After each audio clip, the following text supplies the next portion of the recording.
The pursuit of these is okay so long as it is in alignment with virtuous living, okay, in alignment with those 4 cardinal virtues, or the universe, essentially. That's kind of the secret formula.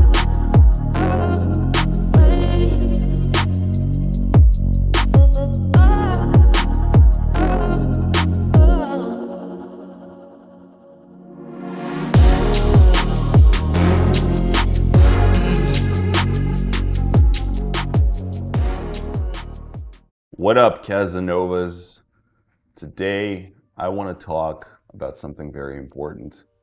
I want to talk about the idea of alignment and why it's so fucking important, okay?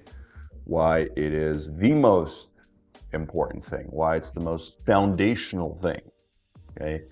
Something that can happen on a macro level, on a micro level, but it's essential to understand what it means and why it's so foundational. All the different ways that alignment or lack of alignment can manifest itself. So we might go deep today, okay? As deep as is necessary for now. We'll build on this in other videos, but let's start. Let's get some foundational ideas going. So why does alignment matter? What does it even mean when I say alignment or harmony? What are the different ways that, it manifests? What does it look like? Why does alignment matter? Well, let's think of it this way. Alignment is knowing, truly knowing, first and foremost, if we start on a very macro level, alignment is knowing what you really, truly want. More than that, what you really truly need in order to be happy. And happy even is a misleading word, in order to be content, in order to be in alignment, in harmony with what? Okay, with life. Okay, we'll go a little deeper and I'll explain, but let's say with life, okay, with the universe. And I say knowing exactly what you want and need, not thinking, okay, not what you think you want and need, because we have a very, we often have a very distorted understanding of what we want and need, due to our conditioning, because we don't know better, because it takes time to figure it out. It's taken me a long time to get to this point. I'm still figuring a lot of things out. I don't have all the answers, but I have many through lots of trial and error and experimentation and living and breathing, personal development. And, you start with learning how to get good with women, and that's how my journey started. And this is in many ways the focal point of this channel, but this is all, personal development at the end of the day. And I'm going to be making a lot more videos on personal development, because success with women and dating and personal development, they go hand in hand. You can't have one without the other. If you don't truly know what you need to be happy, to be successful, to be in harmony, then you're going to be out of alignment, and you're going to be acting out of alignment. And that's going to create a lot of misery and suffering, not just for you, but for everyone else. There's a ripple effect. Naturally. Okay, so let's look at all the ways in which you can be in or out of alignment. Okay, starting with the most macro kind of view. Well, it all starts with being in and out of alignment with the universe, with God, whatever you want to call it, with the natural order of the universe, or as the Stoics called it, the universal logos, the universal reason. And then that goes hand in hand with being out of alignment with the idea of unconditional universal love, which is what spiritual teachings tell you is God, is universal reason, okay? Love and the natural order of things. We'll get more into this. Let's just for now say out of alignment with the universe for now, okay? To not complicate things. Okay, well, how do you live in alignment with universal reason, or the universe or God? And, there are various philosophical and religious and spiritual teachings. Let's take, for instance, Stoicism, okay, which offers a very good kind of simple foundational understanding of how to live in alignment with the universe.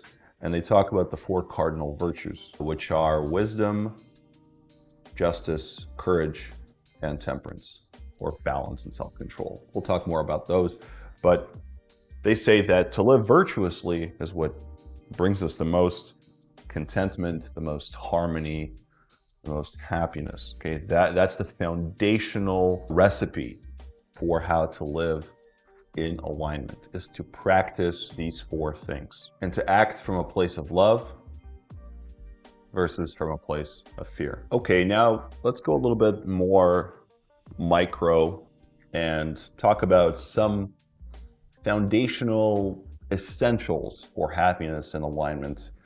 Let's call it that most humans need. Okay, and those are things like purpose and healthy ambition, romantic freedom and abundance, okay, a romantic life on your terms, love and connection, health, physical and mental, authenticity, financial stability and security, family, community and social responsibility, learning and growth, adventure and novelty, good quality socializing, for men also good male friendships, stability, okay, having a home base, routines, habits, discipline, learning more and more about heightened consciousness and an appreciation for consciousness, for existence, for just being, learning how to tap into flow. It's very important for engaging with life and being happy. Avoidance of escapism and too many excesses.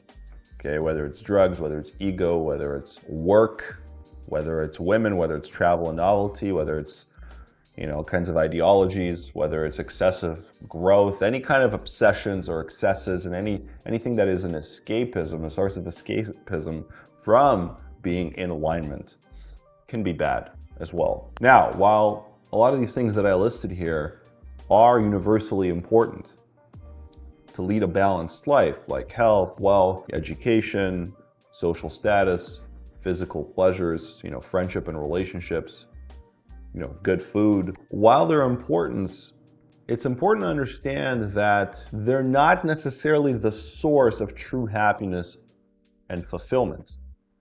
Okay? They should not be the primary focus of one's life. The Stoics, for example, believe that acting virtuously, living virtuously, by practicing wisdom, justice, courage, and temperance, okay, or self-control and balance, that is ultimately the act of it. Okay, the act of it is ultimately what leads to a happy life. But it is okay to pursue these things, okay? We need them. So basically what I want to say is we universally need them, but we needn't get attached to them. And we'll talk more about the notion of attachment, essentially not defining your life by these things. So the Stoics call these things the preferred indifference. Okay, they're preferred things and they're indifferent in the sense that your happiness is actually indifferent to these things. It's not rooted in them. Okay, you could have all these things, but if you're not living virtuously and you're attached to these things, you will be miserable. So it is important to keep those things in mind and to know what kind of a balanced lifestyle you want to pursue. But more importantly, it's to know that the pursuit of these things, of this lifestyle, of truth, of purpose, of good health, good wealth, social status, physical pleasures, friendships and relationships, okay? The pursuit of these is okay so long as it is in alignment with virtuous living, okay? In alignment with those four cardinal virtues, or the universe, essentially. That's kind of the secret formula.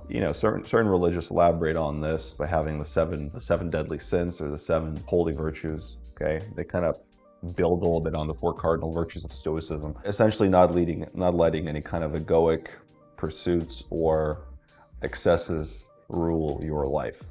And we'll talk more about how we can get caught up in all these deadly sins, if you will, okay, and deviate from the universal path. If you want to simplify things, you can think of it this way. Humans need health, wealth, relationships, and purpose, okay? And to do this all in a way that is true, to pursue these things all in a way that is true to them, okay?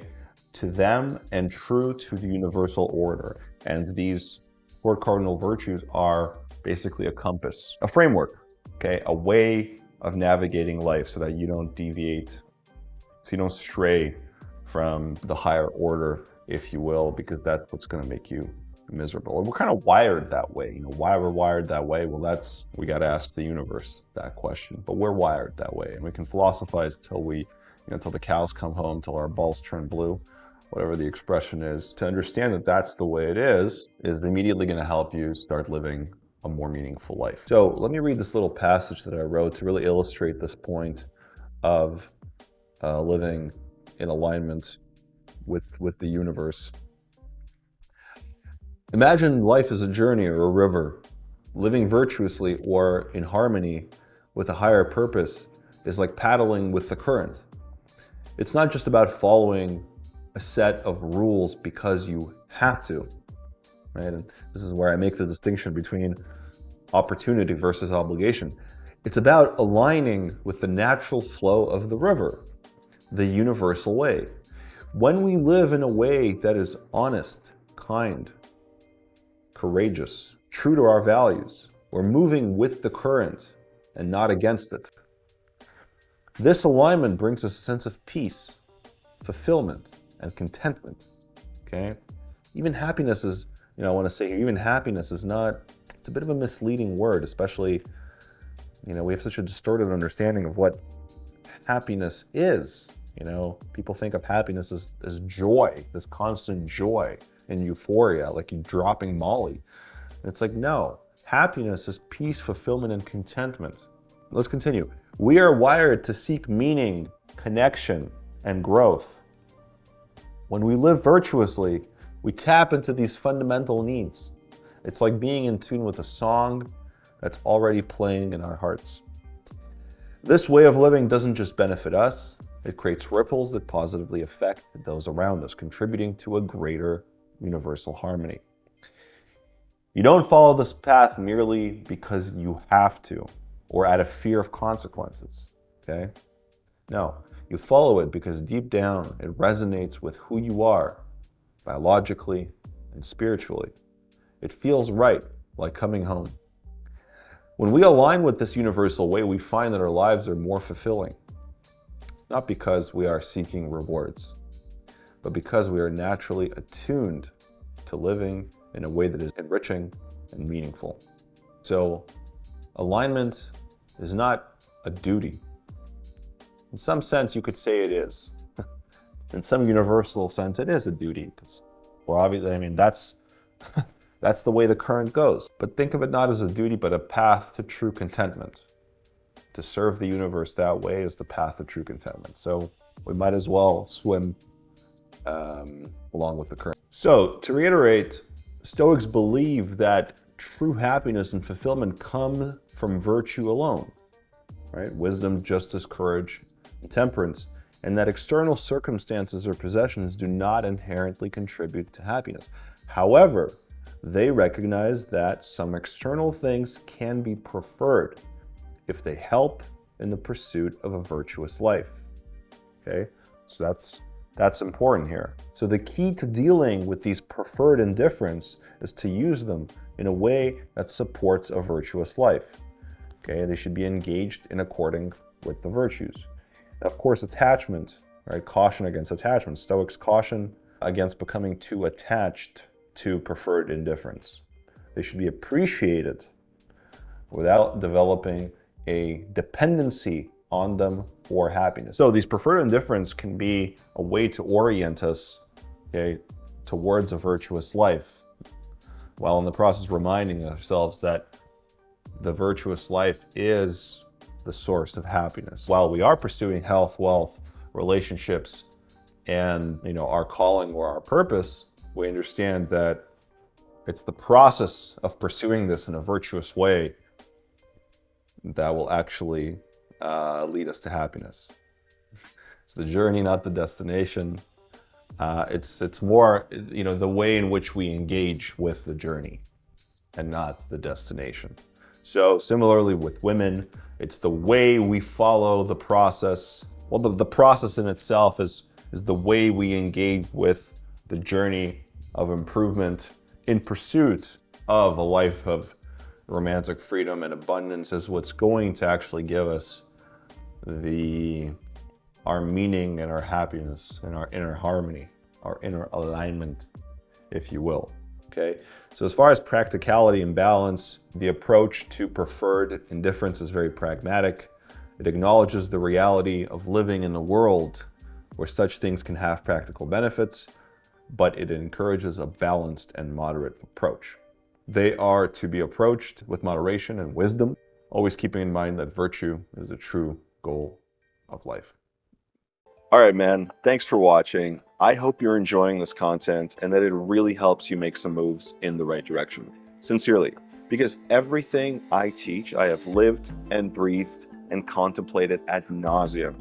Unlike a bunch of these cookie cutter life coach clowns out there that regurgitate some shit they read in a book and call themselves experts. With that in mind, if you want to go deeper, if you want to really know what it takes to become the kind of guy that can confidently attract and manage relationships with quality women on your terms and in a way that is healthy and honest, no scummy or gimmicky shit here. And if you generally want to live a life of truth, freedom, love, courage, and adventure, then as Tom Cruise famously said in Jerry Maguire, help me help you, and go click the link below. There's a very entertaining and informative video that will shed some light on how you can get started. Do it, or you will forever perish into the dark abyss. But seriously, go check it out. Let's kickstart this journey of personal development together and help you reinvent yourself into a sex god.